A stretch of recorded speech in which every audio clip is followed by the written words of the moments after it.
And I've had my own legal issues with my own landlord. And when I did first of all, the Freedom of Information Act request, I remember a boss saying to me years ago, I'd sent him an email about a client that we were cutting ties with, and I'd been rude about this particular person. And Alistair Cook came straight over to me and went, "Would you read that out in court?" And I went, "Oh God, no." And he went, "Then don't put it in an email." Yeah. And that seems to be a thing that but coming back to your point about, nobody having the answers. And I think this is where I've been overcritical of teams of my own landlord. It's because, hang on, I'm asking what's a reasonable and simple question and it cannot be answered.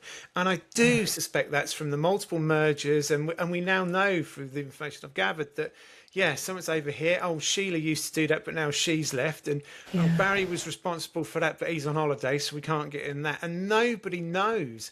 And then rather than them admitting that they don't know, it is easier for a landlord because of the reasons you said, well, we could just take you to court. Because we've got the big guns. And, when I was in court, it was me and my wife sat on a bench and they had a room with your speaker phone and they were talking to multiple people at different things. And thought, well, hang on, this isn't stacked in our favour. It is. And they do so often now go, well, if you don't like it, take us to court. And then they threatened one of my neighbours with eviction before Christmas. Well, if you're not going to pay your service charge, we'll evict you and you'll lose everything.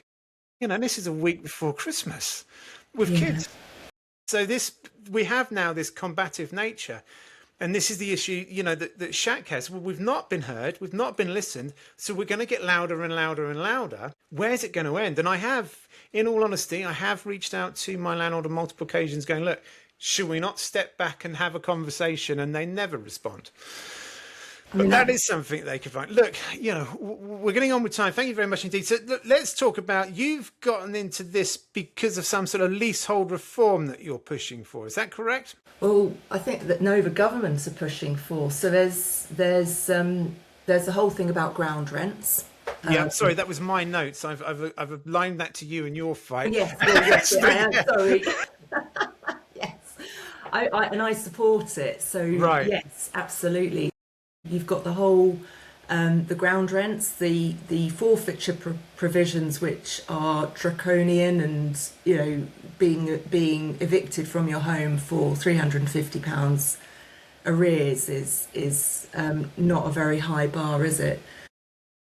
And you've also got the advent of Commonhold, which does exist, but I think only about 2% of developments have that in place. I think it's more common in Scotland. So again, all these reforms doesn't yet touch freeholders on private estates where you've got unadopted roads. So we have this kind of disparity still in terms of how people can access address or redress and get their questions answered. So I think it's positive. There's a hell of a lot going on through government at the moment.